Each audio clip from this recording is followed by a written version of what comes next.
She woke up at 4 in the morning on April 12th, the same way she always did, quietly, without complaint, already thinking about the work ahead of her. She tied her apron. She turned on the kitchen light, and she began the final touches on the most beautiful cake she had ever made in her life. 3 tiers of white fondant, hand-piped rosette flowers climbing the sides, gold leaf trim pressed carefully along every edge. She had spent 3 full days on this one. She was proud of it in the way that only a person who builds things with their own hands can truly understand. She loaded it into the back of her delivery van just after sunrise, checked it twice, and drove toward a wedding venue on the east side of Columbus, Ohio, smiling the entire way there. She had no idea that by the time she walked through those venue doors, her entire world would be gone. Because the man standing at that altar in a tailored black tuxedo was her husband of 6 years. And the woman in the white dress, holding his hands, was her sister. Before we go any further, let us know in the comments where you are watching from right now. We would love to hear from you. And if you have not already subscribed to this channel, hit that button right now, because you do not want to miss a single story we have coming. What Diane Calloway did inside that venue, in front of over 100 guests, in her delivery apron, with her own cake sitting 30 feet away on the reception table, is something that people in Columbus, Ohio are still talking about to this very day. And before this video is over, I think you will understand exactly why. Diane Calloway was 41 years old, and she had built everything she had from the ground up. Her reputation, her business, her marriage. She was the kind of woman that other women called when things fell apart, because Diane was steady in the way that a very specific type of person is steady, not because nothing touched her, but because she had made a decision a long time ago that she was not going to be a person who crumbled in public. She had grown up on the south side of Columbus, the oldest of 2 daughters in a household where money was never quite enough, and the children learned early that you do not wait for things to come to you. You go get them. Diane had taken that lesson and applied it to everything she touched. She was college-educated, church-going, deeply tied to her neighborhood, and the kind of neighbor who remembered your birthday and brought food to your door when you were sick without needing to be asked. Her friends would later describe her, in the weeks following April 12th, as one of the most genuinely giving people they had ever known. They would also say, with a certain painful irony that none of them missed, that Diane Calloway was the last person on earth they would have ever expected to walk into a room and do what she did. They would also say, almost universally, that she was the last person who deserved a reason to. She had started her home bakery in 2020, right in the middle of a pandemic that had shuttered restaurants and catering companies across the city. While other people were pulling back, Diane was leaning in. She invested in equipment she could not quite afford. She taught herself techniques from online tutorials and baking forums at midnight.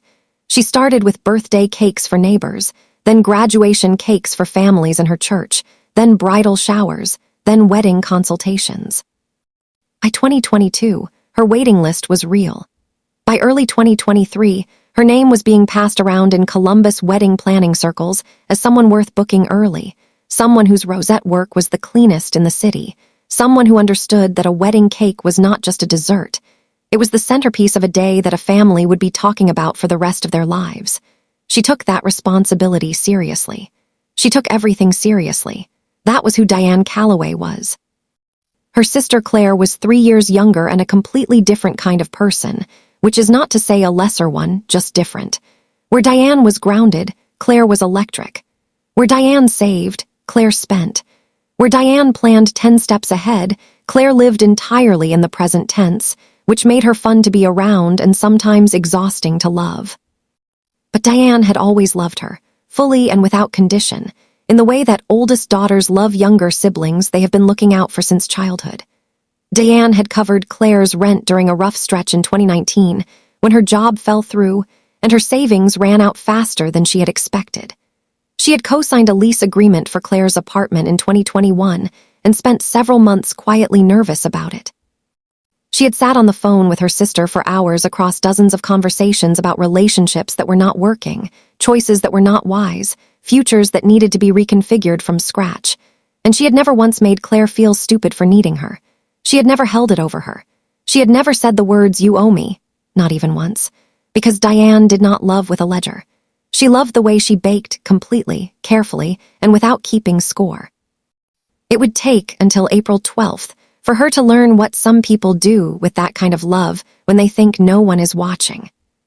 And then there was Lorenzo. Lorenzo had come into Diane's life in the summer of 2015 at a mutual friend's birthday dinner in the Short North neighborhood of Columbus.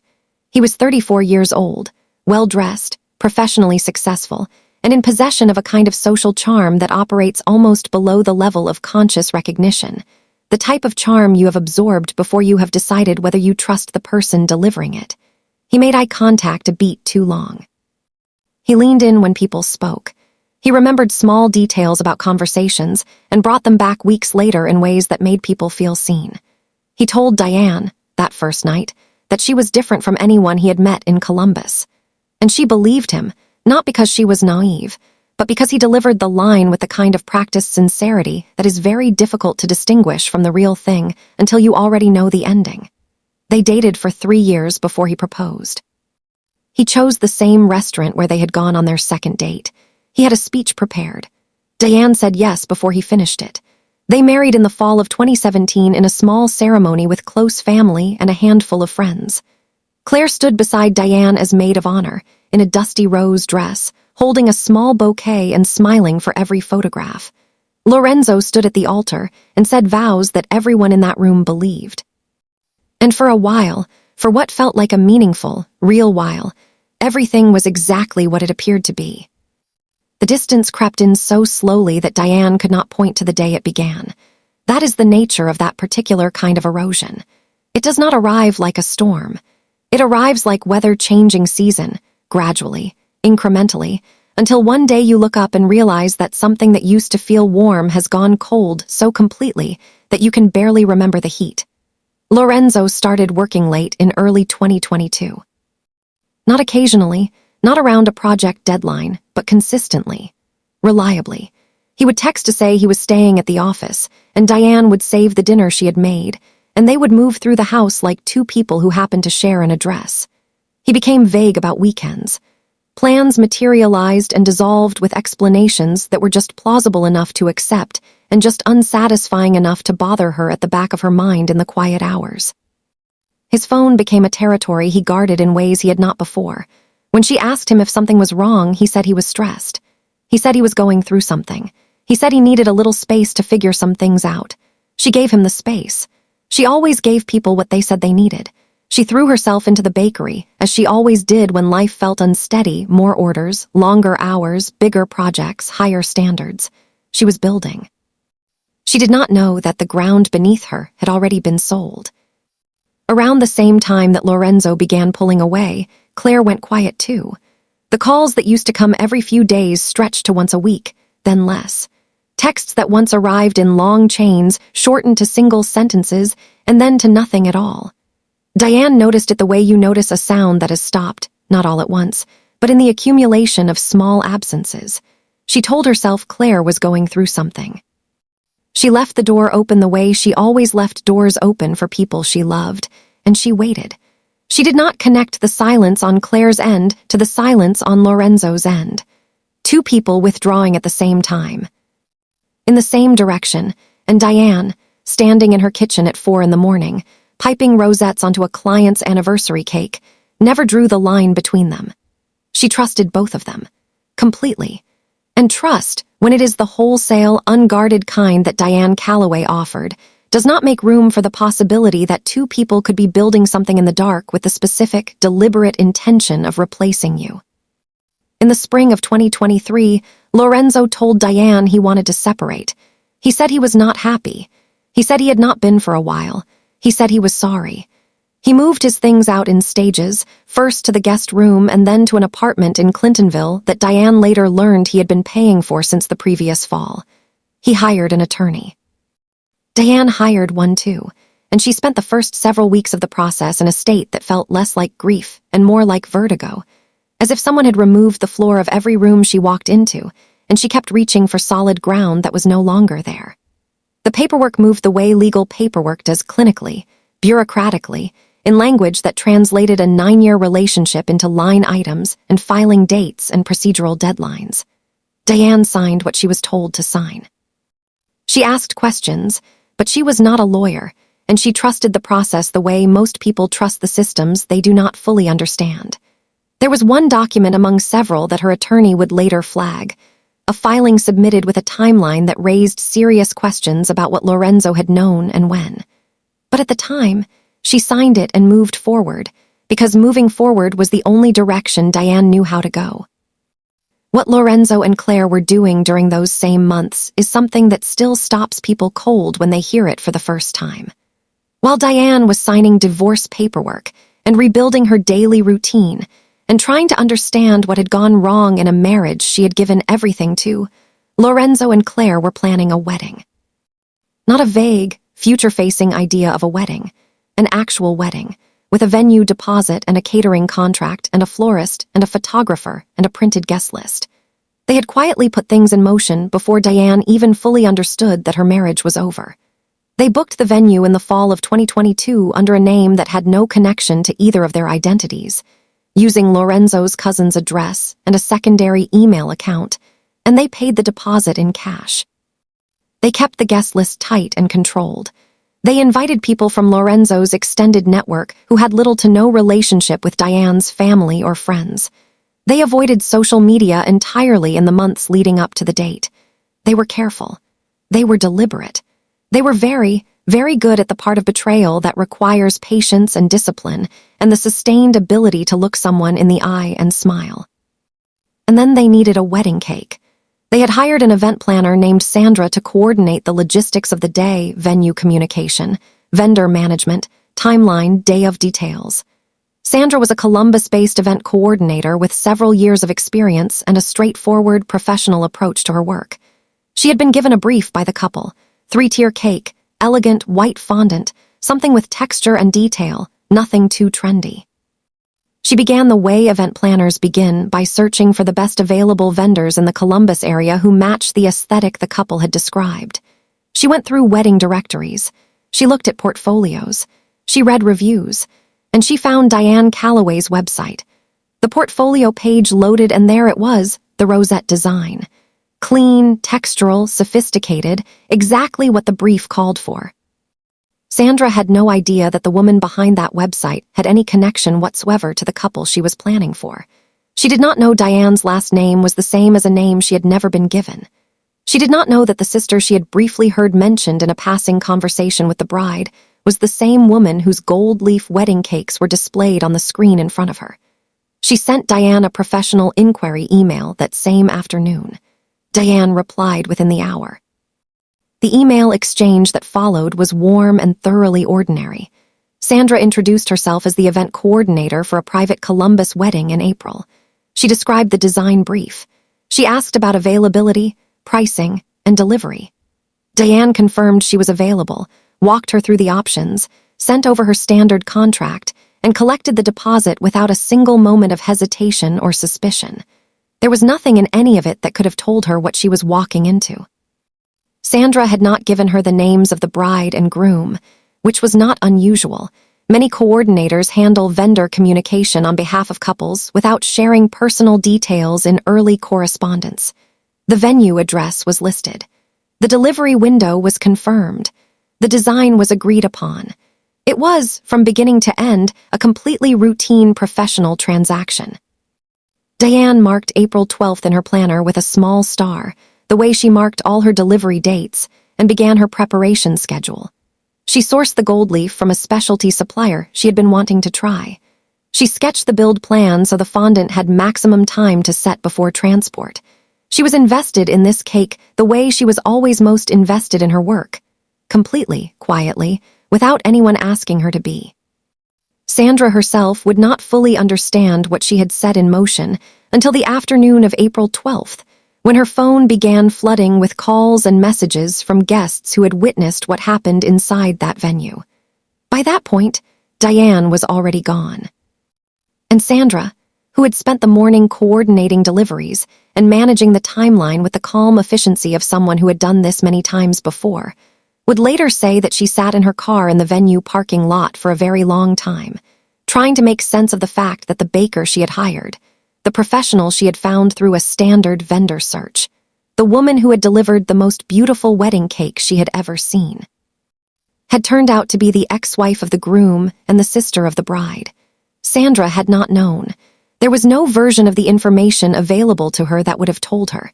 She had simply done her job, and her job, on that particular April morning, had delivered Diane Calloway directly to the center of the worst day of her life. Some things are not anyone's fault. They are simply the way that truth, when it has been buried long enough, eventually finds its way to the surface, not through planning or confrontation or the careful unraveling of lies, but through the sheer, relentless pressure of reality insisting on itself. The morning of April 12th, Diane was in the kitchen by 4 a.m. The three-tier cake was assembled, packed in individual boxes, and loaded into the van by 6. She drove east through Columbus with the windows cracked and the radio on low, running through the delivery checklist in her head the way she always did on big mornings. Fondant sealed, rosettes intact, gold leaf protected. Delivery window, 9 to 10 a.m. She had confirmed with Sandra the day before. She had the venue address saved in her phone. She had done this 100 times. She felt the particular, clean pride that comes from knowing you have made something good. She arrived at the venue a few minutes early, pulled around to the side entrance as she had been instructed, and waited for a coordinator to meet her. The doors opened. She was led through a service corridor toward the main reception hall. The hall was already being set up, florists working on centerpieces, catering staff folding napkins into shapes, a string quartet in the far corner running through warm-up scales. It was a beautiful space.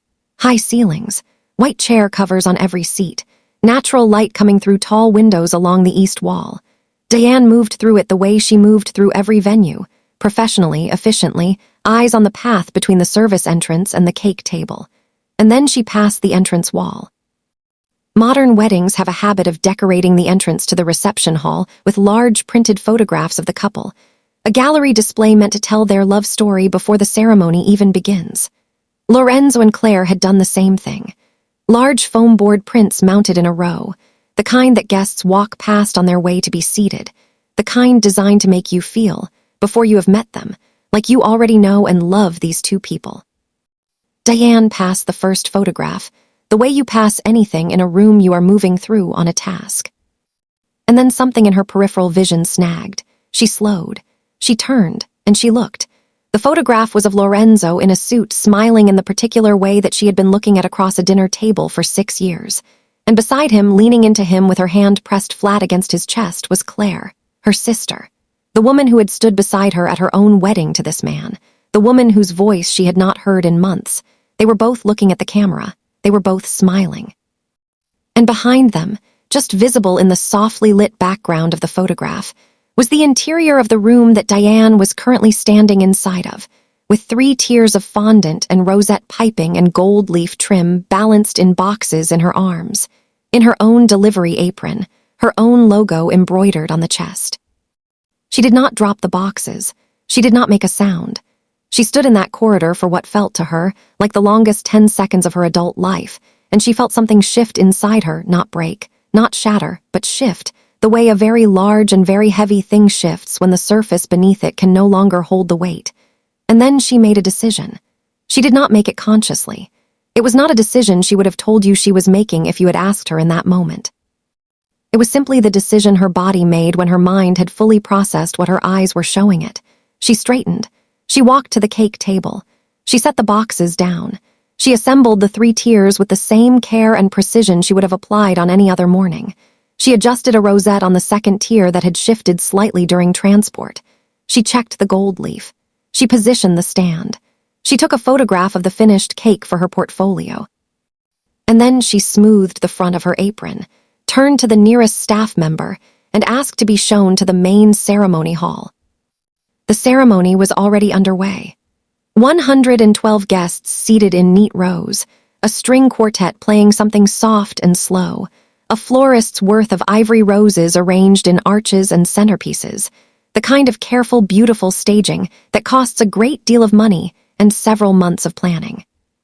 And at the end of the center aisle, beneath the main arch, in a black tuxedo that Diane recognized, because she had been in the same room when he tried it on for a different occasion 2 years ago, stood Lorenzo. And beside him, in a white dress with a low back and ivory rose detail, her dark hair pinned up at the sides, stood Claire. The officiant was speaking. The guests were facing forward. No one had yet seen the woman in the delivery apron who had just come through the back doors and started walking toward the front of the room. But they would. In about 20 seconds, every single one of them would. People who were seated near the back noticed her first, a woman walking with a purpose that did not belong to a wedding. Guests in the middle rows began to turn when they registered the change in the room, the way a congregation turns when something shifts in the atmosphere before anything has been said aloud. A woman in the fourth row from the front would later say that she felt the stillness before she saw the cause of it, that the room contracted, all at once, like a collective held breath. By the time Diane was halfway down the aisle, the string quartet had stopped. By the time she was 2/3 of the way, the officiant had trailed off into silence. By the time she reached the front of the room and came to a stop directly in front of her sister, every person in that hall was watching her. Lorenz saw her first, and the blood left his face so completely that the guest in the front row later said he looked like a man who had been struck by something invisible. Claire turned half a second later.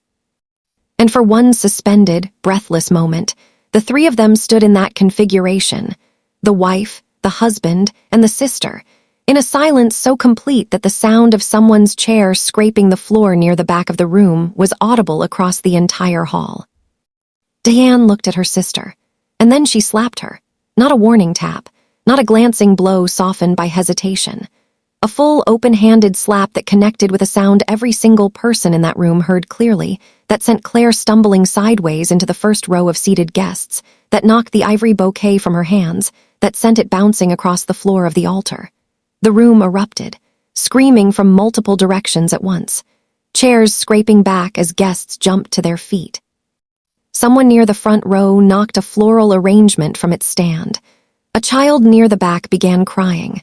Lorenzo lurched forward and reached for Diane's arm, and she stepped back and looked at him, just looked at him, and the look was enough. He stopped. He did not touch her. He stood exactly where he was.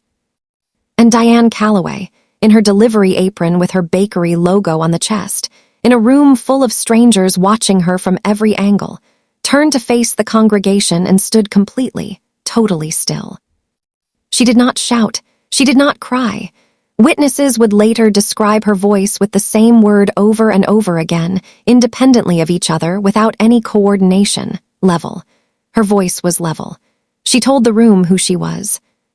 She told them that the man standing at that altar in the tailored black tuxedo was her husband. Not her former partner, not her ex, but her husband. A man whose divorce she had been led through in paperwork she did not fully understand. In a process her attorney was now questioning in very serious terms.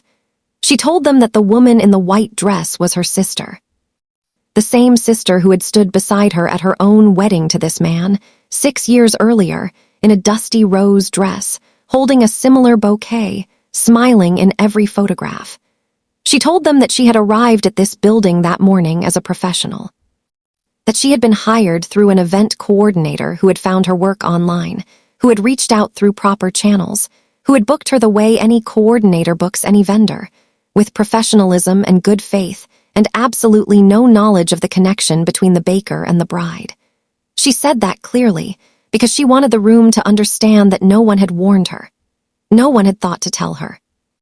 She had walked into this building in her apron with 3 tiers of fondant and rosette piping in her arms, proud of the work she had done, and she had found out about her husband's wedding the same way any stranger would have found out, by seeing the photographs on the entrance wall. She told them about the 9 years, about the vows, about the marriage she had believed in and the separation she had not fully understood, and the paperwork she had signed without grasping what she was agreeing to. She told them about Claire, about the rent she had covered, the leases she had co-signed, the midnight phone calls, the years of showing up. She told them that she did not know how long it had been going on. She told them she did not know how many people in that room had known before she did. And then she paused, and she looked across all 112 of them, and she said the words that people who were sitting in those chairs that day will repeat for the rest of their lives. I came here to deliver a cake. I did not know I was delivering it to the 2 people who decided my life was something they could simply take from me. She let that sit in the air of the room. She let it land where it needed to land, and then she smoothed the front of her apron. She picked up her empty delivery bag. And she walked back up the center aisle, through the double doors at the back of the hall, through the service corridor, past the entrance wall where the photographs of Lorenzo and Claire were still mounted in their gallery row, out through the side entrance of the venue, and across the parking lot to her van. She got in. She sat for a moment with both hands on the steering wheel and the engine off, and then she drove home. The wedding did not continue.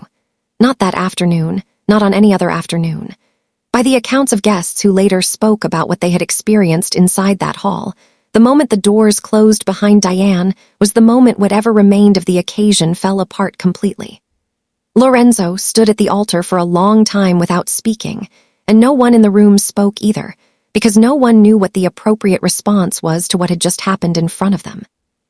Claire, who had been helped back upright by two women seated in the front row, was crying in a way that did not look like shock. It looked like something that had been compressed for a very long time and had finally found a way out. The officiant quietly stepped back, gathered his materials, and moved to the edge of the room. The string quartet sat with their instruments in their laps and said nothing. Guests began leaving in small groups, some stopping to speak to each other in the foyer, others walking directly to their cars without looking back.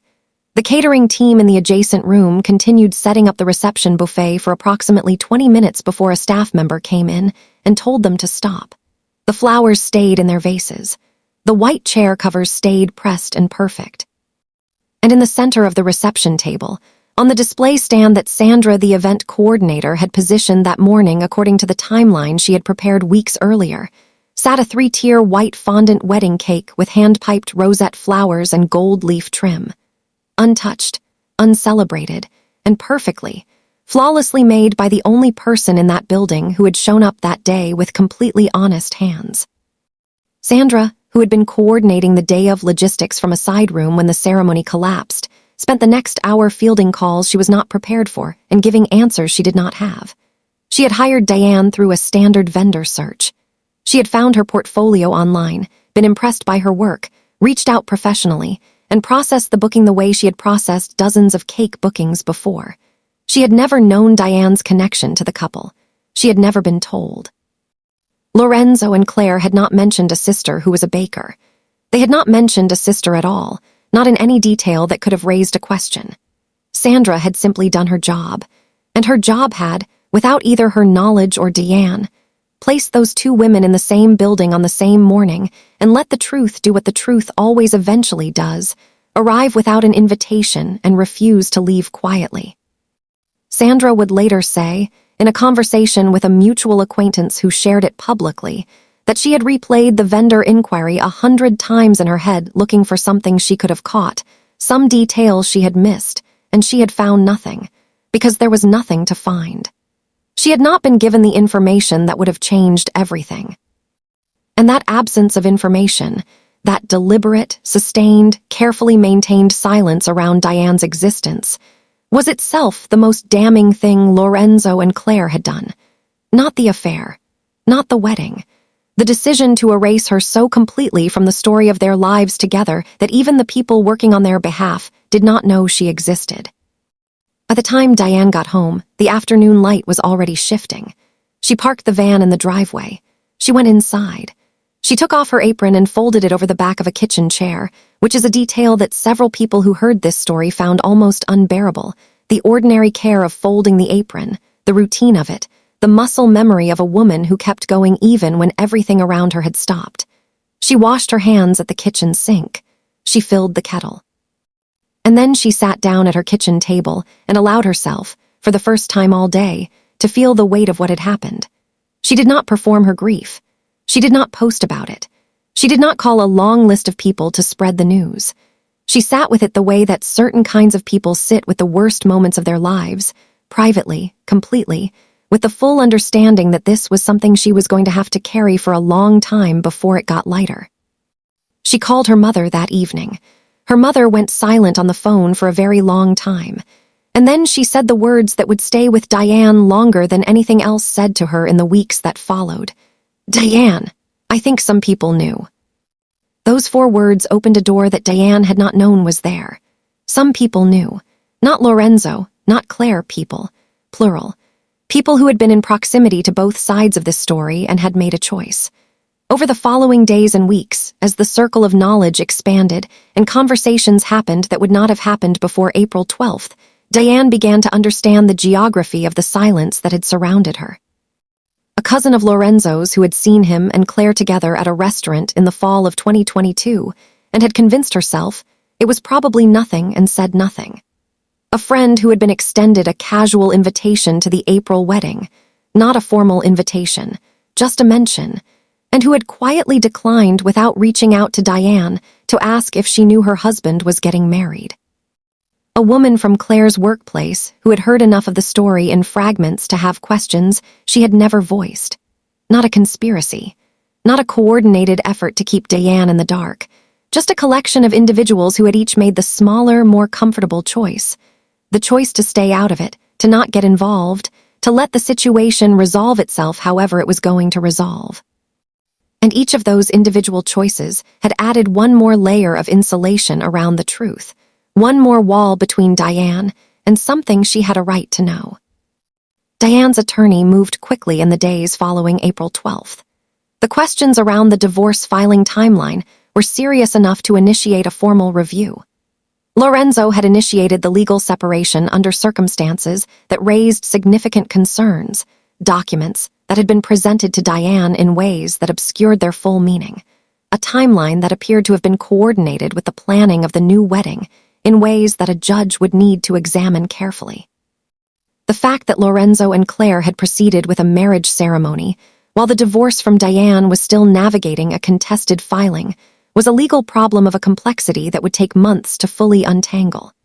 Their attorneys had an extremely difficult road ahead. The marriage itself was in a gray area that, depending on the outcome of the filing review, could call its legal validity into question entirely.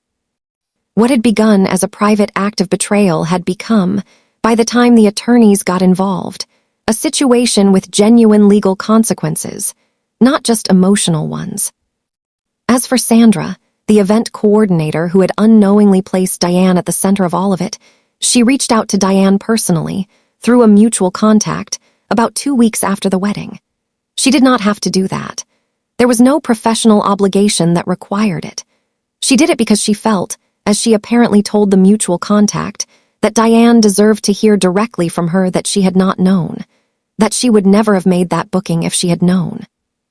That she was sorry, not in the way of someone accepting responsibility for a wrong they committed, but in the way of someone standing at the edge of a disaster they did not cause and wishing deeply that they could have prevented it. Diane, by every account, received that message with the same steadiness she had carried through all of it. She told the mutual contact to tell Sandra that she knew, that she had known it was not Sandra's fault from the moment she understood the full picture. That Sandra had simply done her job, which was more than she could say for the people who had actually been in a position to tell her the truth and had chosen not to. The story moved through Columbus the way stories about betrayal always move through mid-sized cities where enough people know enough people, quickly, in waves, gathering detail and emotion as it traveled. None of the earliest posts that guests made used full names or photographs, but Columbus is not a city where 6 degrees of separation applies. It is more like 2 or 3. The details were specific enough: the apron, the rosette cake, the speech, the slap, the sister who was the maid of honor at the previous wedding. That within 48 hours, people who had no direct connection to any of the parties involved were reading the story and feeling personally invested in its outcome. The comments and reactions split into 2 camps almost immediately, the way they always do when a story involves a woman responding physically to a situation involving extreme emotional harm. One camp said Diane was justified, that the slap was not an act of violence but an act of punctuation at the end of a very long sentence that no one had let her finish, that she had shown more restraint than most people could have managed, that she had delivered her message to the room with a clarity and dignity that the circumstances did not require, but that she chose anyway. The other camp said she had committed assault. That the guests in that room, many of whom had no knowledge of the backstory, had not signed up to witness what they witnessed. That whatever Lorenzo and Claire had done, physical force was not the appropriate response. That two wrongs do not make a right, and that Diane's grief, however real and however justified, did not entitle her to put her hands on someone in a public place. Diane did not engage with either camp. She was not online in any meaningful way during those weeks. She was with her attorney. She was with her mother. She was filling the orders she had on the calendar because her business did not stop needing her just because her life had. She was, in the way that she had always been, moving forward not because it was easy, but because stopping was not something she knew how to do. As for Claire, Claire did not press charges. Whether that decision came from guilt or strategy, or the simple impossibility of standing in front of a judge and explaining the full circumstances without implicating herself in everything that had preceded the slap, is something only Claire knows. But the charges were never filed. The legal conversation between the two sisters, for the time being, would happen entirely through the divorce proceedings and their attorneys, not through the criminal system. What happened to Diane's bakery in the weeks following April 12th is one of the quieter, more human parts of this story, and one that deserves to be told alongside everything else. Word had spread through Columbus in the specific way that word spreads in communities where people want to do something for someone who has been wronged, but do not know what to do. Orders came in. Not aggressively, not with commentary attached, just bookings, through her website, from people who had heard what happened and wanted to be a customer of hers in the particular way that some people express solidarity. Her calendar, which had already been reasonably full, became very full. She hired a part-time assistant to help manage the volume. She raised her prices because the demand supported it, and because she had always slightly undercharged for the quality she delivered, and the events of April had, if nothing else, clarified for her that undervaluing her own work was something she was done with. She was not a woman who had been broken by what happened to her. She was a woman who had been clarified by it. And there is a difference between those two things that matters enormously, even when the circumstances that produced the clarity were devastating. She still bakes. She still delivers. She still wakes up before the rest of Columbus and turns on her kitchen light and begins the quiet, careful work of building something beautiful from scratch. She no longer makes the rosette design, not because she cannot, not because she has forgotten the technique, but because she has moved on to something new. A different style, taller, more structurally complex. Something that takes longer to get right, but holds its shape far better under pressure, far better when the conditions around it change without warning. People who know her story and then see her new work sometimes ask if the change was intentional, if the new design means something. She tends to smile when they ask. She does not always answer, but the people who know her well say that the answer is obvious if you know where to look. This story is not, at its core, about a slap. That moment lasted 4 seconds. What this story is about is the 18 months of coordinated silence that preceded those 4 seconds. About the people who knew and said nothing. About the event planner who found a baker through a portfolio search and had no way of knowing. About the legal machinery that was used to quietly dismantle a marriage, while the woman at the center of it kept waking up at 4 in the morning and building things with her hands and trusting the people she loved. Betrayal at this scale is not a solo act.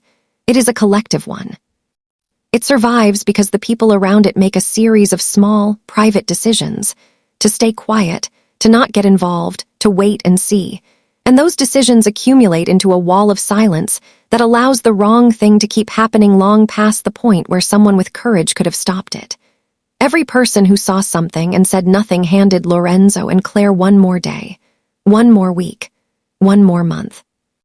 And Diane Calloway, who had spent her whole life showing up for the people around her, never got a single one of those same phone calls back. So before you close this out tonight, I want to leave you with something to sit with. Not a question about what Diane should or should not have done in that room.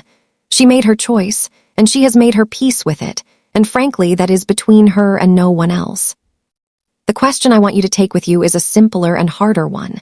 If you had known, if you had been the cousin, the friend, the acquaintance, the person who saw something in a restaurant in the fall of 2022 and told yourself it was probably nothing, what would you have done? And if the answer is anything other than I would have called her, then this story is asking you to think about why. Because the people who loved Diane Calloway most were the ones who chose silence.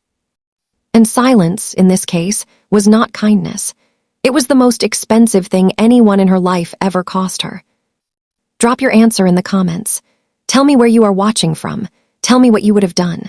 This community has some of the most thoughtful, most honest people I have come across, and I read every single comment. If this story moved you, share it. Not for the drama, but for what it says about trust, about loyalty, about the people we think we know most completely, and how little space we sometimes give them to tell us who they actually are. Subscribe if you are not already here, because the next story we are bringing you is one that I genuinely did not expect to affect me the way it did. And it will affect you too. I will see you there. Until then, take care of the people in your life who show up for everyone else. They are the ones who most rarely get the same in return.